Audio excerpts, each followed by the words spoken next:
Unfiltered, we're looking at how the definition of extraordinary ability has quietly changed in America after a viral internet influencer qualifies for one of the country's most elite visas.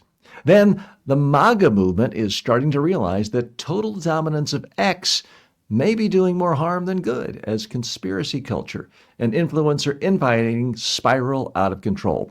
We'll also look down Trump's threat to slap 200% tariffs on French wine, his escalating Greenland meltdown tied to a Nobel Prize grievance, the growing calls to boycott the World Cup over those threats, and finally, a sharp New York Times warning that Democrats' race-first politics may be unintentionally fueling white identity politics instead of defeating it.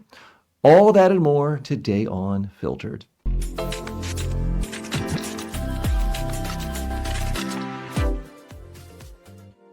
Not many people can say that their chest has made international news, but I can. According to the Times, Canadian influencer Julia Ain received a U.S. O-1B visa, a permit reserved for individuals with extraordinary ability in the arts. Her application included viral social media videos, income records, and recommendation letters reflecting how U.S. immigration standards are expanding to include digital creators alongside traditional artists and performers. Here's the thing, though. By this influencer's own admission, her primary talent is, shall we say, I'm trying to keep this polite here, being buxom, being amply endowed. That is what is generating a tremendous amount of audience for her. Now, she has a Cat's Deli video, which is a very famous delicatessen in the lower east side of Manhattan. I've been there before, great pastrami sandwiches, but the video was not of the pastrami, it was of something else, and it was viewed 11 million times.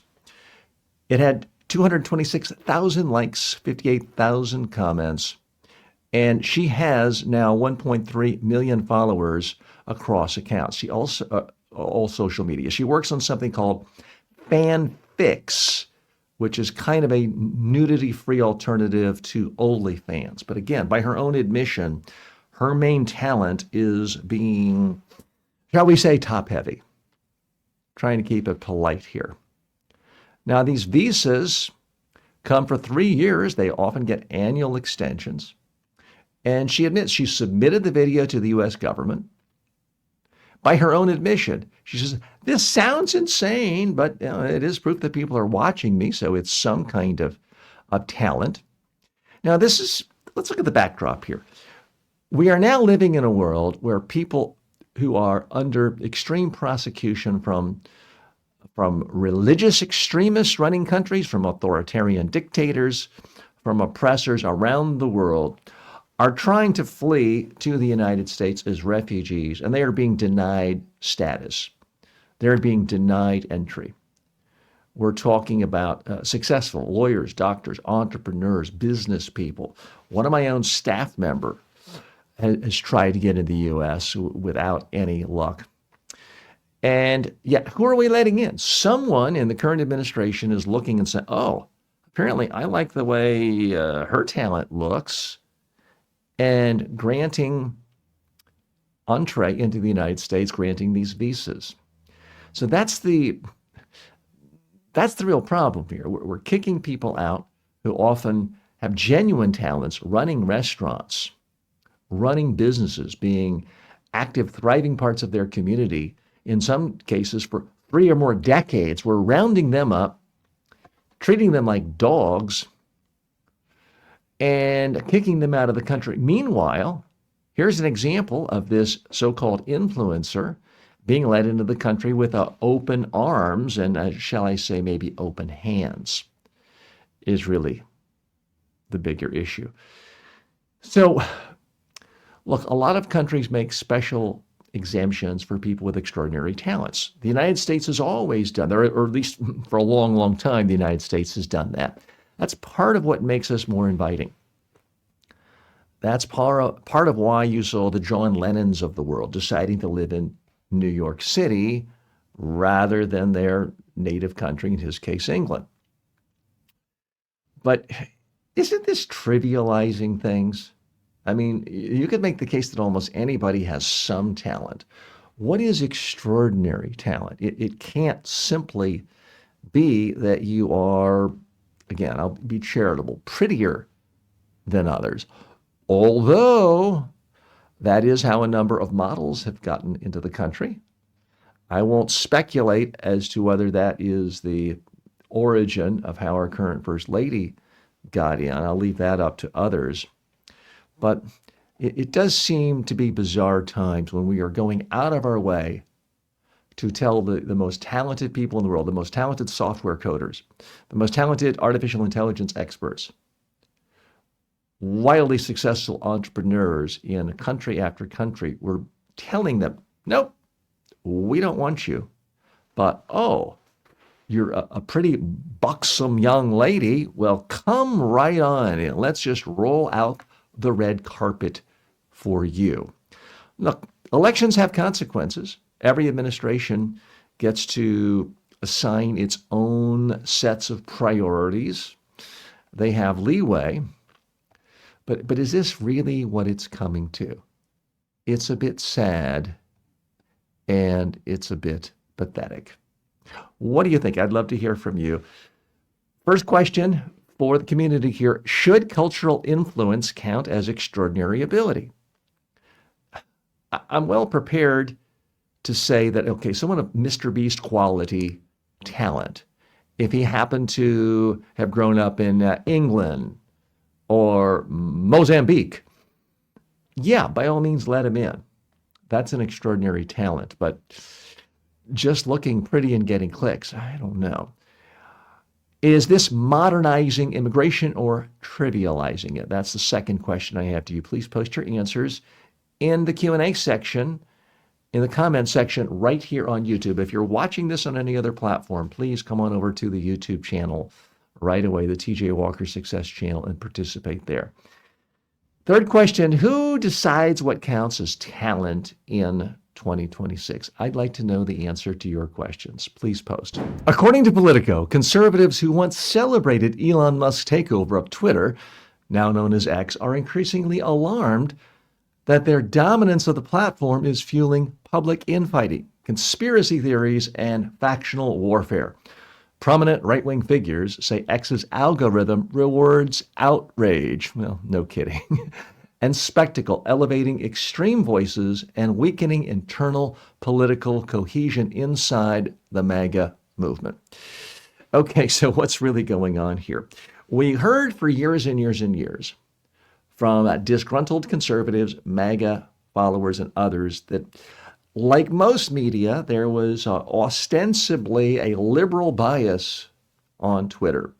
And that Twitter, when it took President Trump off after January 6th, a number of years ago, was showing extreme bias. So we heard that. So conservatives, MAGA followers, those right of center, celebrated when Elon Musk took over and purchased the platform in 2022. He vowed to make it completely open, no censorship, free speech. They're all about free speech, although typically not if you criticized Elon Musk. But let's put that aside for another day. This happened, and initially it seemed like something very helpful to the MAGA movement, to the conservative movement in America, because their voices got tremendous amplification. It was great for building audience, for building community, for fundraising, everything else. But then a few other things started to happen. Within any political group, there are factions. And even within the MAGA group, which within the context of United States politics is far right, and within that group, you had the far right of the far right. And that group really started to push extreme conspiracy theories. So one of the most egregious examples, Candace Owens. Now, Candace Owens sort of came out of Ben Shapiro's Daily Wire. She was sort of grown in that ecosystem, was cast out and went on her own, and boy, has she made it big time. According to some ratings, she's the number 2 most popular news analyst in America, believe it or not, certainly among conservatives or those right of center. So how does she spend her time? Is it arguing the case for reducing the top capital gains rate or the estate tax or the top marginal rate on taxes, something near and dear to conservatives? Oh, no, that's not what she spends her time talking about. She spends her time talking about unsubstantiating theories regarding the demise of Charlie Kirk. I'm being a little bit gingerly. I'm dancing around terms here because I don't want to get zapped by the algorithm for fear of being misconstrued as spreading conspiracy theories. I don't think there is any conspiracy. I think one lone nut did that atrocity to Mr. Kirk. But she's spreading all sorts of unsubstantiated theories, how it was an inside job and all sorts of people knew it and planned it. She's suggested that various governments, Israel's, France's, is somehow involved.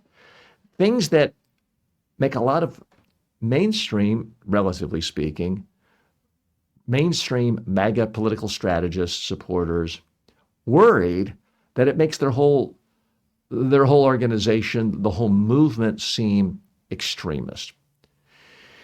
Here is something from Christopher Ruffalo, who's a well-known anti-woke guy, very much a part of the conservative MAGA movement, not by any stretch a liberal or a Democrat. He's worried about it. He says, you're going to move toward Jerry Springer conspiracy theory slop. Just nonstop nonsense. He continues, and this is according to a story in Politico where he was interviewed. You cannot build a successful political movement on Candace Owens' schizo posting. Harsh words. Here's another well-known conservative, Raheem Kassem, says, I deleted it because it was making me dumber. Again, we were told for so long that conservatives should embrace the free speech of X because isn't it wonderful? Well, part of the problem isn't just that there's free speech. It's that of things that are able to be spoken about freely on Twitter, it's the most extreme things, the most bizarre things, the most nonsensical, the most conspiratorial. Those are the ones that get amplifications. They strike rage. People comment on it. They share it. It just spreads like fire, and it crowds out rational conversation, regardless of where you are on the political spectrum.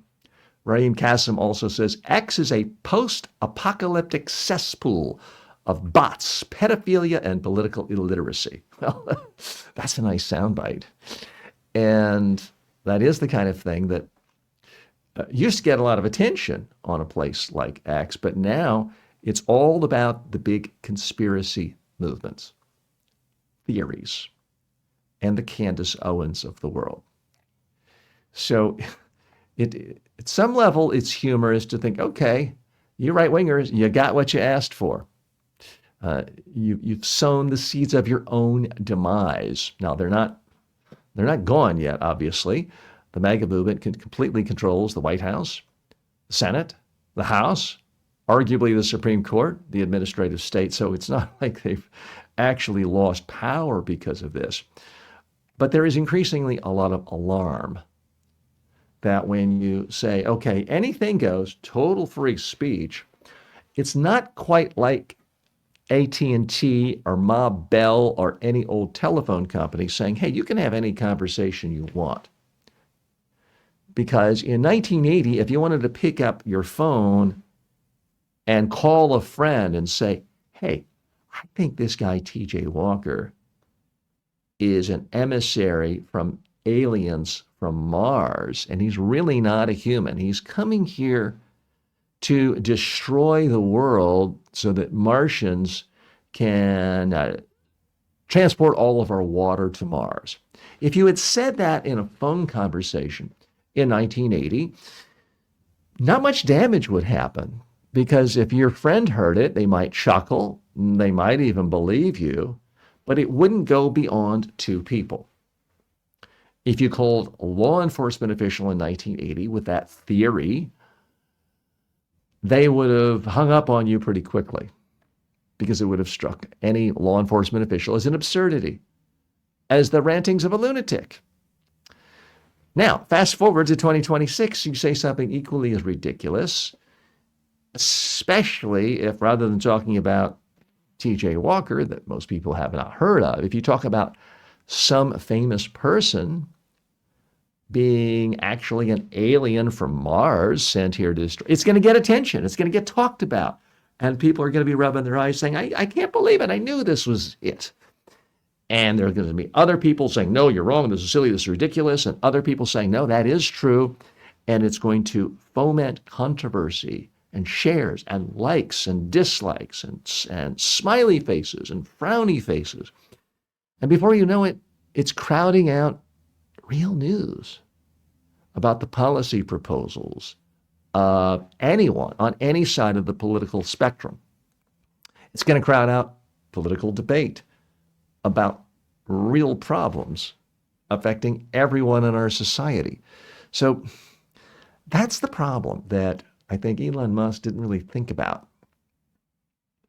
All well and good for an actual platform like an AT&T phone company to say, complete free speech for conversations. But when you've got this steroids, this superpower igniting not just any comment, but the most extreme comment, typically the comment that contains the biggest lie, when that is supercharged and spread to everyone's brain and it dominates conversation, you get to the point where nobody's going to be able to govern. Nobody's going to be able to actually communicate to voters about, here's a solution I see to a problem. Here's why I think you should support it. Here's why the legislation should pass. Here's why you should be happy your tax dollars are being spent on it, regardless of whether it's a left, right, conservative, Republican, Democrat policy. It becomes impossible for anyone who actually wants to govern if everyone is debating complete conspiratorial nonsense at all times. This is something that, in fact, concerned a lot of centrist, liberals, progressives, and some right-of-center people for a long time now, for more than a decade. So I welcome the MAGA community to this debate, to their interest in this concern, and maybe together we can work something out. I'm here today in front of you as a sane, sensible centrist. That's what Filtered with T.J. Walker is all about. I'm not here carrying political water for anyone. I'm here trying to distill the news of the day so that you can understand the real messages being communicated and how it's being communicated, especially if it's a modern communications tool like Twitter X, which is a powerful way of communicating facts, reason, but unfortunately these days more likely to communicate nonsense, conspiracy theories, and absolute garbage and insanity. We're also seeing more and more of Nick Fuentes and all of the conspiratorial nonsense there. Now, we live in a time when people like to say, oh, you didn't support a particular country's policy one time. That makes you an anti-Semite. That's been a charge against one political party.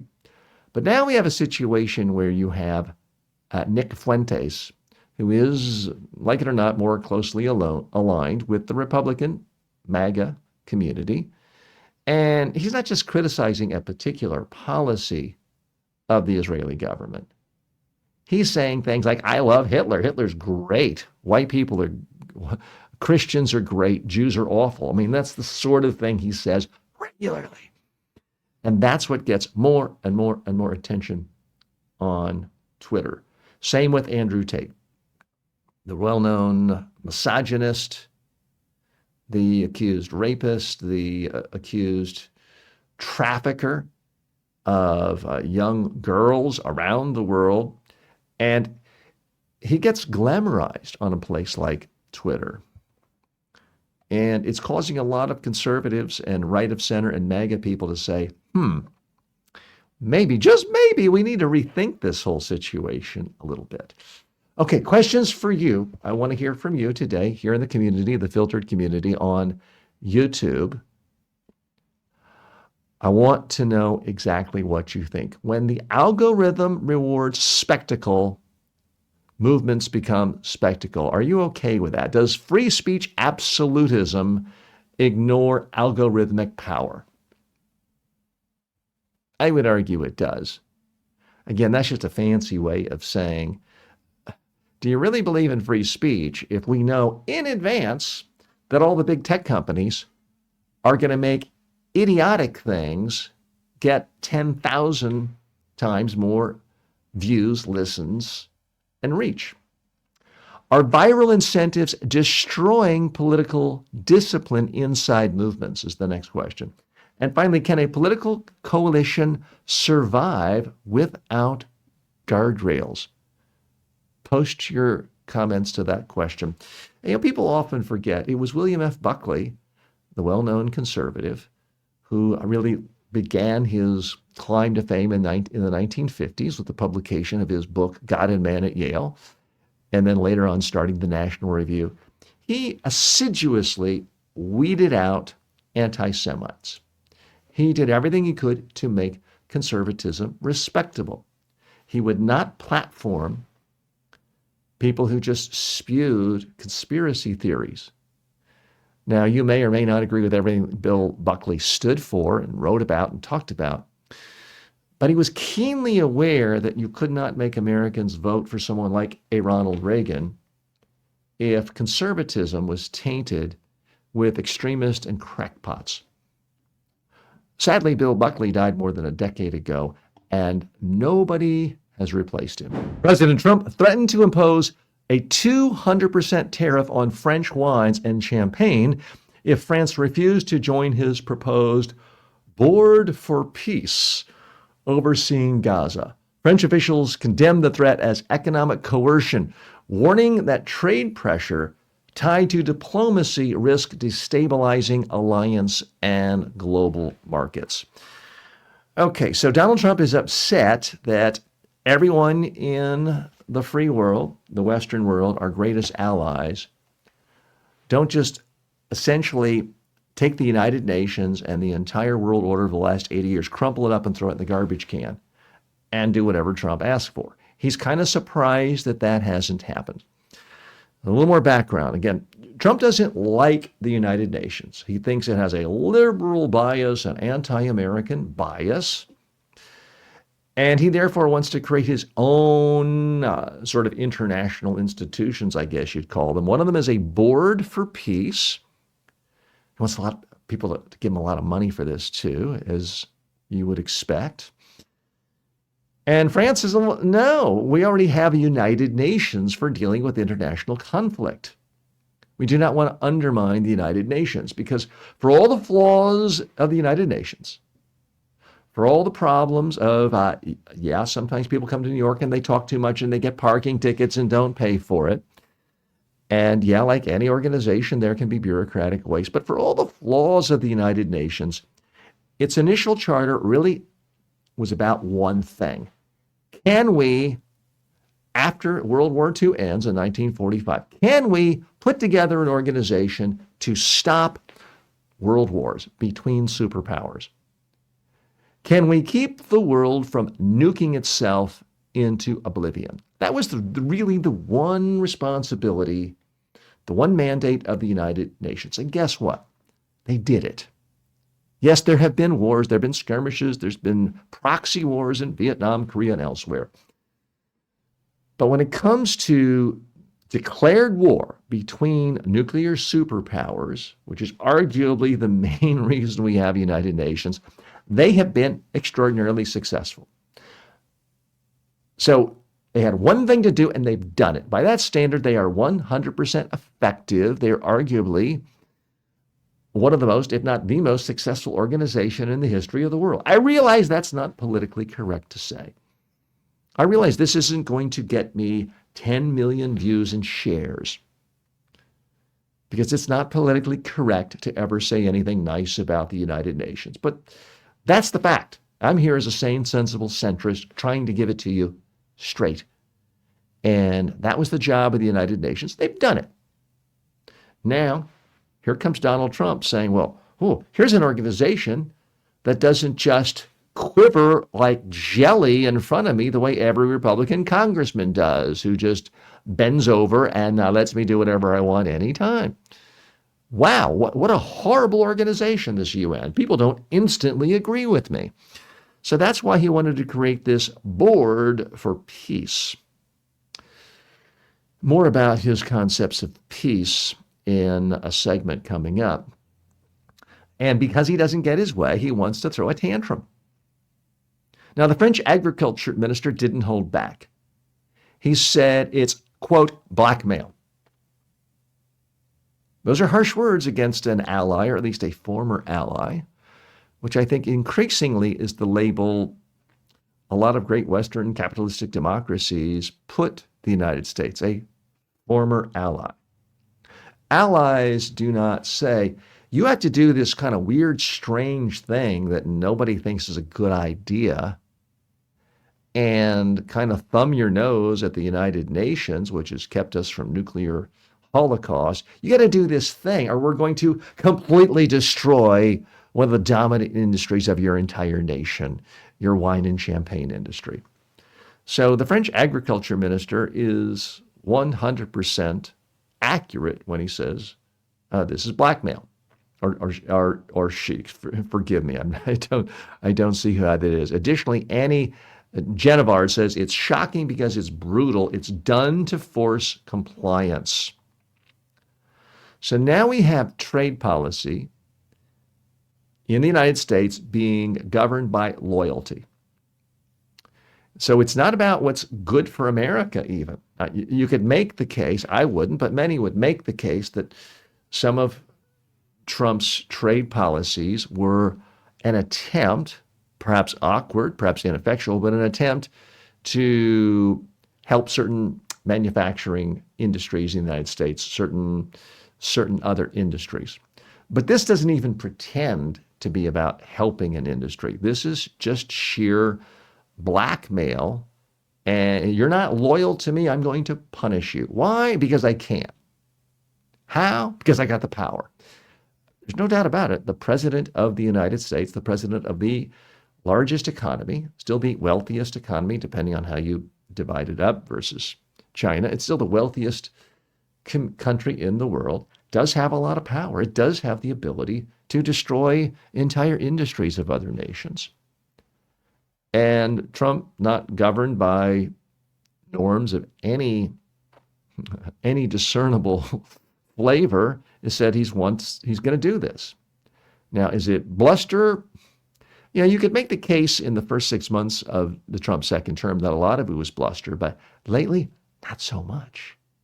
Lately, he is following through on extremist policies that heretofore would have been considered beyond the pale. And yet they're becoming normal. Questions for you. I want to hear from you. Be a part of the Filtered with TJ Walker community. Post your questions right here on the YouTube page. When does tariff diplomacy become blackmail? Surely reasonable people across the political spectrum could at least agree that it's possible for tariff policy to be about something other than simply economic fairness, that it could become blackmail. I want to know, when does it become blackmail? Can threats alone damage economies more than actual tariffs? Second question. Third question, should allies treat trade coercion as a red line? Certainly there are a lot of people, not only in France, but in countries all over the world that until 13 months ago thought of themselves as very, very solid allies of the United States, are now having second and third thoughts.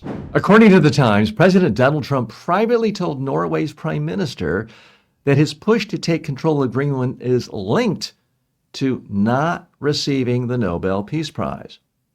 In the message, Trump claimed he, quote, stopped 8 wars plus, questioned Denmark's legal right to Greenland, and said the world is unsafe unless the United States has complete and total control of the territory. Norway confirmed the message is authentic. Okay, folks, it's one thing for Donald Trump to try to be cute and own the libs and say outrageous things that he knows maybe he doesn't take seriously, but just to kind of get the goat of his enemies. But now he is in official communication to prime ministers of other nations, going on the record as suggesting he essentially wants to go to war. He wants to go on a colonial quest because his feelings are hurt that he didn't get a prize. Now, folks, I have long been skeptical of those who claim to be able to clinically diagnose President Trump as suffering from Alzheimer's or dementia. I think there's too much of that in politics where people say, well, somebody said something or did something I don't agree with, therefore there can't be honest differences of opinion. The person must be crazy. Because this has gone on really since the beginning of the Republic. But now we are getting into really dangerous territory. The idea that a president is going to go to war, destroy the sovereignty of another nation, rip to shreds the NATO agreement that has been such a part of keeping the peace for the last 80 years because he didn't get a prize. I think it's really seriously time to think about the idea that maybe this guy who's going to be 80 in a few months has lost his marbles. And I realize that doesn't sound clinical or scientific, but how else do you explain that? Now, we already know that he is surrounded by sycophants, the J.D. Vances of the world, the Carolyn Levitts of the world, who anything he says, they will back up. If Trump tomorrow says there is no such thing as the number 7, then believe me, J.D. Vance, Carolyn Levitt, and others, Stephen Miller, will make a very passionate set of speeches and tweets saying, obviously, there's never been the number 7. The way to count is to go from 6 to 8. And they will say it persuasively. They will convince themselves it's true. And they will be so confident in their delivery, they will convince many Americans, hey, what do you know? This number 7 never really existed. We're just going to go 1, 2, 3, 4, 5, 6, 8, 9, 10 from now on. He's that good. But should the rest of us fall into that trap of just blindly supporting this guy? Now, the Democrats deservedly received a lot of criticism for sort of covering up for Joe Biden's infirmity his last year of office. I'm with you on that, okay? I think Biden should not have even attempted to run for re-election. I mean, I remember seeing him in his first year, and I'm thinking, oh my God, he's going to fall over. I can't even watch him on TV. And it's my job to watch politicians speak on TV. So I didn't even watch Joe Biden on TV the last 3 years of his term. I thought he was so out of it. Well, you know what? What's sauce for the goose is sauce for the gander. You can't have it both ways. You can't be in one political party and say, look, the incumbent has gone mad. The incumbent has passed his expiration date. And then say, well, it can't ever apply to your guy. We can have honest debates of whether or not it would be nice for the United States to have owned Greenland hundreds of years ago. I mean, an honest person could have a debate about that, but an honest person cannot debate that in 2026, at a time when it's long been established that since Greenland has been a part of the Danish kingdom for 300 years, and the fact that Denmark is an ally of the United States, and because Denmark is a part of NATO, and because the United States, till recently, was a big supporter of NATO, you can't honestly have a sincere conversation about whether or not it makes sense to have the United States take over Greenland. It's as absurd as having an honest debate about whether the number 7 exists. It's all well and good to say, well, let's hear everyone out. How long do you want to listen to a president make an argument that the number 7 doesn't exist? I would argue that if you say 1 second is too long, you would be sane. That would be the smart thing to do. Let's look at some more of the facts here. So again, it's one thing when liberal pundits or late night comedians hypothesize that Donald Trump is doing something purely out of grievance or pettiness. It's one thing when you see Saturday Night Live and their fabulous actor who portrays Donald Trump say something wildly absurd and extreme to make him look craven. But here, Donald Trump's saying it in his own words. He's putting it in writing that the reason he wants to take over Greenland is because he wasn't given a Nobel Peace Prize. And then he further writes that maybe he shouldn't really be concerned about peace. He says literally, this is the quote, "I no longer feel an obligation to think purely of peace." Well, what do you think the job is of the United States president? It is to think about peace. It's not to think about, well, here's a nice country with a lot of stuff I like. Why don't I just take it over? That's not been the job of a president for a long time. Why? Because of this little thing known as world wars and nuclear weapons. And apparently Donald Trump has never heard of those concerns. He says, quote, "The world is not secure unless we have complete and total control of Greenland."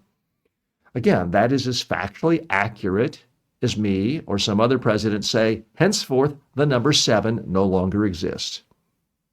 Both statements are equally factual. He also says there are no written documents. We had boats landing. They're also false. There are written documents. Greenland has been a part of Denmark for 300 years. Now, people are starting to weigh in on this, but it's still coming from the periphery. Nobel Peace Prize, or not Peace Prize, Nobel Prize winning economist Paul Krugman, who was unfortunately sort of pushed out of the New York Times, he writes in his Substack letter that Trump is, quote, "a petulant, violent, and deranged individual running America." Now, you can usually count on Paul Krugman to not pull his punches and to state things as they actually are. But for mainstream political journalists, it's considered impolite to point out the obvious that maybe Trump has become insane. That maybe it's Alzheimer's, dementia, or something bizarre going on. But Krugman says he's deeply unwell and rapidly getting sicker. And again, to point out, Dr. Paul Krugman has a doctorate from MIT in economics, not medicine. He says the responsibility now rests with his enablers. So you don't even have to go back 300 years to when Greenland became a part of Denmark. As recently as 2004, when we had another Republican president, the U.S.-Denmark Defense Pact affirmed Danish control of that island. A 1916 treaty explicitly supports Danish Greenland claims. There's overwhelming opposition in Greenland to the United States taking over. They don't want to be citizens. In a time when there are millions of people around the world trying to get into the U.S. to become citizens, the people in Greenland don't want to be citizens of the United States. They're very happy being Danish citizens. You're seeing daily there in Greenland chants from protesters, "No means no," and "Yankee, go home." Sure seems like good advice. Other problems coming from these policies. Arctic security is being destabilized. The NATO alliance is being questioned. Its entire credibility is weakening. And allies may be forced into some response. I mean, maybe the United States doesn't believe in any agreements and commitments and words, but there are a lot of countries and a lot of leaders of countries who actually do think there is such a thing as honor and trust and keeping promises. Every country in the NATO agreement has agreed to defend any other country in NATO if they are attacked by foreign powers. That's why you see strong NATO agreement against Russia. Or it's related to that. Ukraine is not even a part of NATO. Let's not forget that. But it is why you see NATO against Ukraine being taken over, because they're against the idea of one country taking over another country. But they were not obligated to protect Ukraine. Denmark is different. Denmark is a dues-paying, wholly authorized member of NATO. So if they're attacked, the rest of NATO is obligated to defend it. Congratulations. You may have just walked your way into World War III because somebody didn't get a prize that he really wanted. Questions to you, post your comments right here in the YouTube channel on this video. I'm shocked I even have to ask these questions, but we got to do it. If personal grievances drive policy, what's the guardrail? Do treaties still matter if presidents simply ignore them? Who is responsible when leaders clearly unravel publicly? Post your questions. I want to hear from you. According to a British publication, Metro, British politicians from both major parties are calling for a boycott of the 2026 FIFA World Cup after President Donald Trump threatened tariffs on the United Kingdom and other European countries over Greenland. The United States is hosting most World Cup matches this summer, and critics argue that participating would legitimize economic coercion and threats to sovereignty linked to Trump's demands to acquire Greenland. Okay, folks, this is where it gets real. It's one thing to just sort of laugh off and say, okay, the president did a funny tweet and there'll be another outrage in 6 hours so we can forget that. But not always, but sometimes actions have consequences.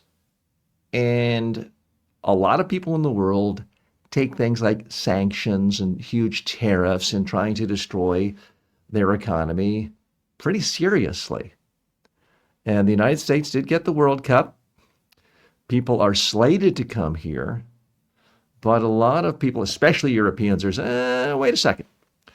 The conservative member of parliament, Simon Hoare, supports the boycott. The Labour member of parliament, Kate Osborne, also supports the boycott. So, perhaps we've been unfair to President Trump. People say he's not a unifier. Well, no, he is a unifier. He's a great unifier. What we are seeing around the world is allies of ours, or former allies, are now unified. From their far left to their far right, they're in agreement that President Trump is an abomination, is a menace on the world stage and to the world economy. So I want you to think about what's going to happen if we have the lowest attended World Cup games ever, or in a long time. How's that going to look to the world? What is that going to do to the cities who were hoping for a huge boost in tourism, hoping that their hotels would be full, their restaurants jam-packed, their tourism bureaus overwhelmed with requests for people wanting to come take vacations there? What if all of that goes away? So Trump has threatened tariffs extensively throughout Europe, NATO countries, because they're not supporting his quest to just gobble up another country. And apparently President Trump didn't get the memo that the entire world, all of our wealth, all of the vast creation of wealth in the world that's happened since 1940. Let's not forget, in 1945, 90% plus of the world lived in extreme poverty. Today, it is less, depending on how you define it, less than 15%. So we've gone from a world that was mostly impoverished to a world where it's a relatively small percentage of people living in extreme poverty. Why? Because countries agreed, why don't we spend our time buying and selling each other's products and services and making all of us richer rather than spending our time going to war and killing mostly young, productive men in their prime. And that was a pretty good agreement for the whole world. But you know who had benefited the most? The United States. The United States has been the largest beneficiary of this new world order, which is popular to deride, but this idea that countries should be more or less free to assume their boundaries are going to stay the same, so they can spend most of their time making and buying and selling products and services, being a part of the world economy. And now Trump is saying, no, I do want more. I deserve more prizes, more money, more oil if it's Venezuela, more rare minerals if it's Greenland. But Mr. Trump, you can have anything you want in Greenland. You can have more military bases. Well, you have more, anything you want. Just ask for it. I want my name on the deed. That is essentially what President Trump is saying. And now he's willing to use American policies, his ability to raise tariffs, to try to get people to bend to his will. Now, he wants to put tariffs going from 10% up to 25% in June. The UK is among 8 affected European countries. As a reminder, the World Cup will be hosted by the United States, Canada, and Mexico, but the U.S. got most of the matches. The United States is getting 78 of 104 matches. The tournament runs June 11th through July 19th. England and Scotland have already qualified, and this could be a huge bust. Just ask Russia how successful the 1980 Olympics were. Because of their own exploits taking over other countries, President Jimmy Carter said the United States will not go. We're going to boycott it. We're not going to reward a country that is essentially doing things that could destroy the world, that is destroying the sovereignty of other nations, that is thumbing its nose at international law. The United States did that in 1980, and they kind of wrecked the 1980 Olympics. Do we want that to happen to the World Cup? Especially when the soccer lovers here are really hoping this is going to finally get people excited about soccer. Now, full disclosure, I'm a really bad soccer player. I went out for the team and made the team in 10th grade at South Mecklenburg High School in Charlotte, North Carolina in 1979. I say I made the team. I don't think they cut anyone. I think everyone got to be on the team. I was awful, horrible at it, and not for that reason, but for I've never really become a fan of soccer. So it's not going to affect me directly if we don't have good games or any soccer games here, but it affects a lot of other people. It's a big world, and many people love soccer, and a lot of other people are counting on the economic benefit of attracting so many fans from around the world to watch these games. And Trump is willing to say, nope, I want to be a big boy and get Nobel Gold Prizes and be able to say, I own more real estate than any other president. So I'll throw it all away unless people bend to placating my ego. He's essentially saying, if you're a leader of any country in the world, you better give Lindsey Graham a call and say, hey, Lindsey, I'd like to come to your workshop on how to suck up to Donald Trump every day, do whatever he says, and pretend he's a genius. And, Lindsey Graham could probably make a nice side business offering a one-day workshop for leaders around the world, because apparently that's what Donald Trump wants from every independent leader of sovereign nations. He wants them to act like mini Lindsey Graham clones. And it's a bit sad. Let's check in on what other people are saying. Kate Osborne says Trump is threatening Greenland and attacking our government. Simon Hoare, as I mentioned earlier, member of parliament, says leadership has responsibilities, not pirate gangster behavior. Let me remind you, this is not some extreme left-wing third world potentate calling our United States president a gangster or accusing him of gangster behavior. This is a member of leadership, an elected official in Great Britain, arguably the greatest ally the United States has in the world today.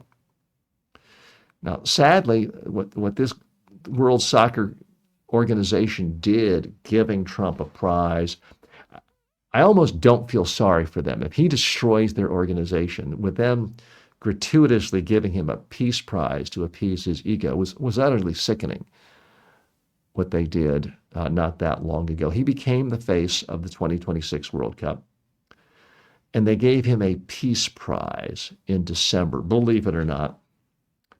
So if this blows up in their face, I don't feel too sorry for them, but I do feel sorry for the sports fans, and I feel sorry for all the businesses and economies that are going to suffer from this. Now, a thoughtful person could make the case back in 1980 that politics should stay out of things when it comes to young athletes who've spent their whole lives ready for that one magic moment. And I did have one friend who was a world-class sprinter, and it kind of dashed his hopes. Otherwise, he would have qualified for the 1980 Olympics. And, 4 years later, he had to move on and get a job. So you can make a case that just because you don't like a country, that perhaps its major sporting events should be boycotted. But it's got to be about something real. The idea that some leader just says, oh, I like that, give it to me. Otherwise, I'm going to destroy things. People can't stand for that. So I totally support any country that decides they want to boycott the United States until this extreme, egregious punishments being doled out by the Dear Orange leader stops. According to The Times, columnist Zaid Jalani argues that Democrats may be weakening their coalition by centering race too explicitly in political messaging. While Republicans lean into white identity politics, Jalani contends Democrats should pivot toward universal class-based appeals that address poverty and economic stress shared across races, warning that racialized framing can alienate persuadable voters and inadvertently fuel the very identity politics it seeks to counter. Now, there's a lot of controversy in the Democratic Party about this. There was a time not so long ago that for a columnist to even suggest this would get them denounced as a racist. And I'm sure some people are critical here. But I'm here today with you as a sane, sensible centrist. So I'm trying to give you objective messaging analysis of Democrats. And I will be one of the first to tell you the Democrats do have a real problem with white voters in America. The columnist points out that in many situations, Democratic organizations, institutions, meetings, conferences, that if you are a white person, and specifically a white man, that wasn't mentioned as much, you see something for black women and minorities and trans and various communities that have suffered additional indignities, discriminations in the past, there's no doubt. But the author's point is there are increasingly a number of white Americans who simply feel like the Democratic Party is not for them. Now, that's not just a theory. All you have to do is look at election vote totals. Democrats are losing big time among white people. And yeah, the country's not monolithically white. It's not the 90% white, 10% black that it was many generations ago. But still, depending on how you'd even define race, as many as 68%, nearly 7 out of 10 Americans still consider themselves white. So When you send a message through constant advertising, messaging, institutional messages that, hey, our party is about minorities first, you're fueling a backlash. And let's for a moment, the author makes a good point, let's for a moment assume that this is the right and just thing to do. But politically, you can't deliver on any of your promises if you can't gain power. And you cannot gain power if you're consistently sending a message to voters, the majority of voters, hey, our party's not for you. We're for the other people. Now, of course, there is great reasoning for why the Democratic Party was in favor of redressing past ills, for affirmative action, for preferences for minority contracting on things like major airports and infrastructure jobs. Because without that, if things just went to the status quo, the way our society used to be organized is your white friends who you went to high school, they got the contracts. You might not think, oh, I don't like black people, but it was just normal to give the benefit of the doubt to people who look like you, sound like you, and you're friends with came from your neighborhood. And that's why, for example, so many police departments in this country were pretty much all white for a long time. It's not that every single police officer got 1,500 on their SATs and it was pure merit-based. It was because the people who ran the police departments hired their friends, and their friends came from their same white neighborhoods. So you could certainly make the case that historically it made a lot of sense to have affirmative action. And we can debate that another day. This debate is about something else. It's really about, is the Democratic Party making things worse by continuing down this road? Because we are seeing the rise of white nationalism in America. Nick Fuentes has millions and millions and millions of more views than I do, or for that matter, almost any Democratic commentator in social media. And he is outwardly espousing the need, the desire, the want for making this a white country and a country for and about white people. It's not just the David Dukes, the Klansmen from 20, 30 years ago who are seen as outliers. We're seeing factions of the Republican MAGA movement who outwardly, openly embracing a white first policy. Now, we're seeing it at the federal government level. The only people who sort of get an automatic entree to the United States, if they are refugees, are white South Africans. Trump himself has routinely described entire ethnic groups as garbage. Oh, they're Somalis, they're garbage. They're from these poor countries. He uses something else, shirt hole countries. He routinely looks at people in terms of their looks and their groups. We've heard repeatedly that MAGA, the MAGA-led Homeland Security Department, ICE officials are targeting people because of how they look. So we are seeing a rise of white nationalism. We are seeing the rise of a political movement of people saying, we are first and foremost about white people. And it is awful. I think if you're anyone, regardless of where you are in the political spectrum, if you happen to believe in democracy and the fundamental principles of our country, you can't say that's okay. And certainly until recently, conservative Republicans denounced that sort of thinking. There were two factions. There were the people who said, let's judge people just by the content of their character. And there were people on the Democratic side who said, okay, let's mostly do that, but we're going to have to give a little extra help to people who were put down artificially for so long. Those are the two main camps. We no longer have those two camps. We now have a third camp that says, hey, let's judge people based on their race, and let's give favoritism to white people. That is not something we had openly espoused by major political figures entrenched in our government in the United States in the last 50 years. Now it's back. So this article made a good point, this columnist, that, okay, Democrats are going to have to do something. They're only making things worse by continuing to talk about organizations of different color and minority and Hispanic and Latinx and LG, all sorts of other, by continuing to talk about people exclusively in terms of groups, most often non-white. They're hurting their chances at winning elections.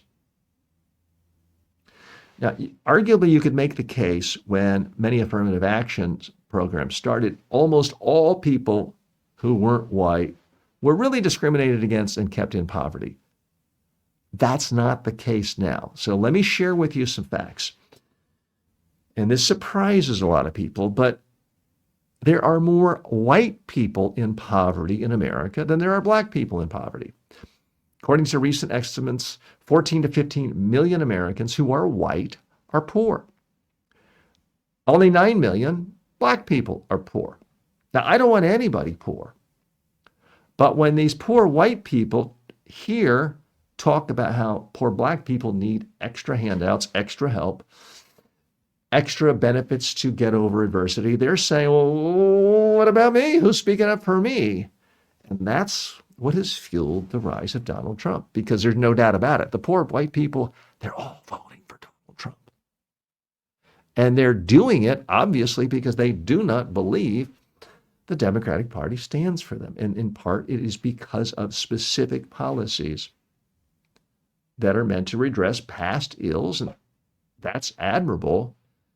But you're not redressing any past ill if you're never in power.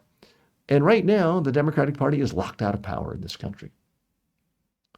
They are about as relevant as the chairman of the local butterfly collection fan club in Australia in a small town. They have no power. They're insignificant. They're going to have to do things to change their brand to appeal to more voters. Yeah, if you're in a democracy, you actually have to appeal to voters. Now, here's another interesting fact. So the poverty rate is 7 to 8% among white Americans. It is much higher with blacks. It's 18%.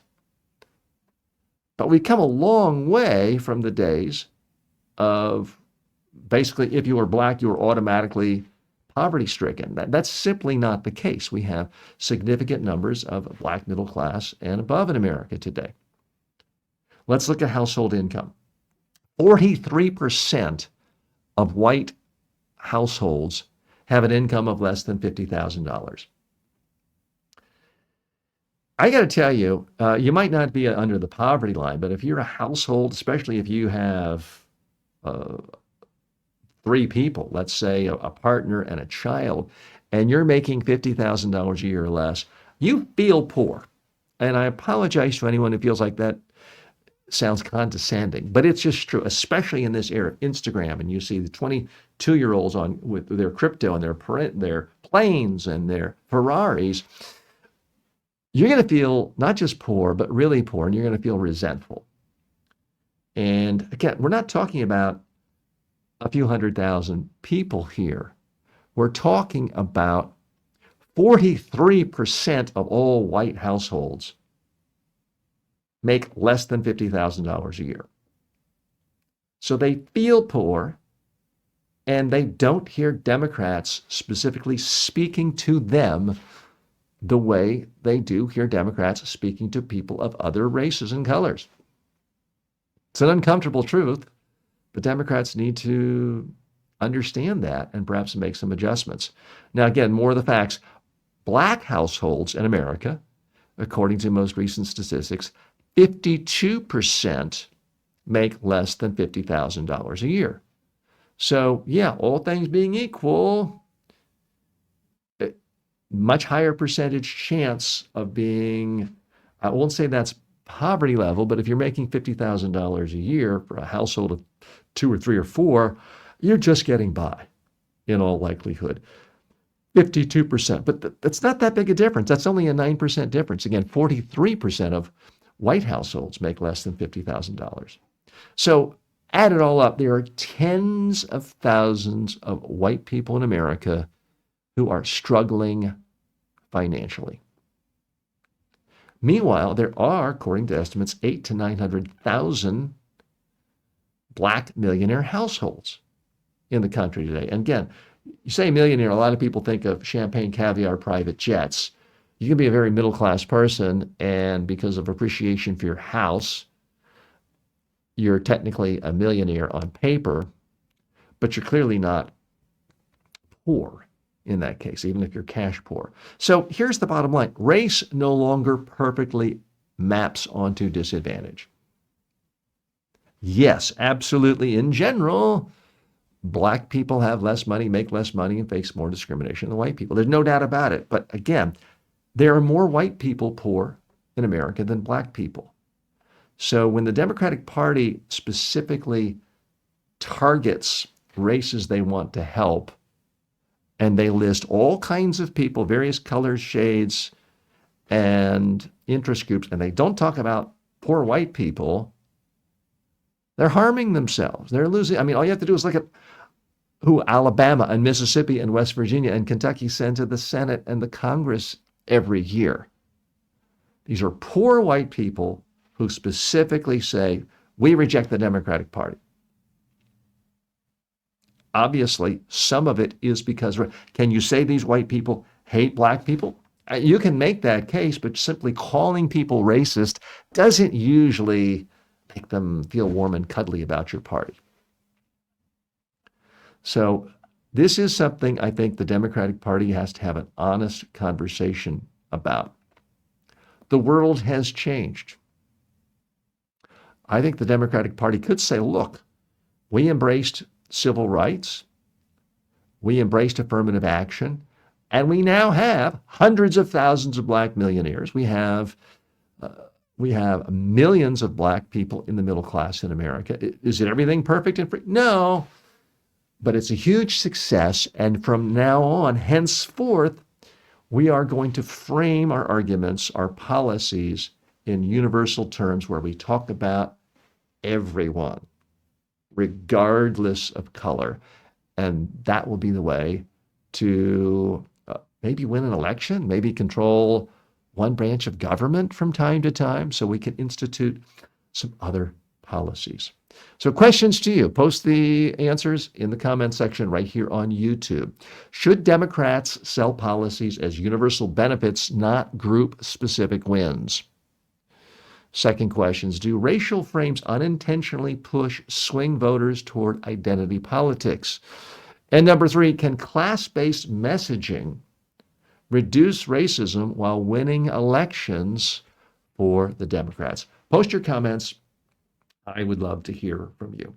Hey, thanks so much for joining me today. This has been another edition of Filtered with TJ Walker. This is the show that looks at the top handful of business, technology, culture stories of the day, and then filters it through the lens of communication and personal development skills, all with the goal of helping you not just learn a little more about what's going on in the world, but to improve yourself and become more successful in your own personal and professional life. Thanks so much for joining me today. Please take a moment and like the videos.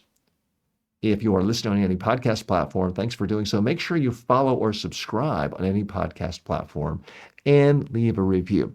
If you're watching this on any other social media platform other than YouTube, please come on over to the YouTube channel. That is our home base for Filtered with TJ Walker. We'd love to see you there, and I'd love to see your comments. Thanks so much. See you tomorrow.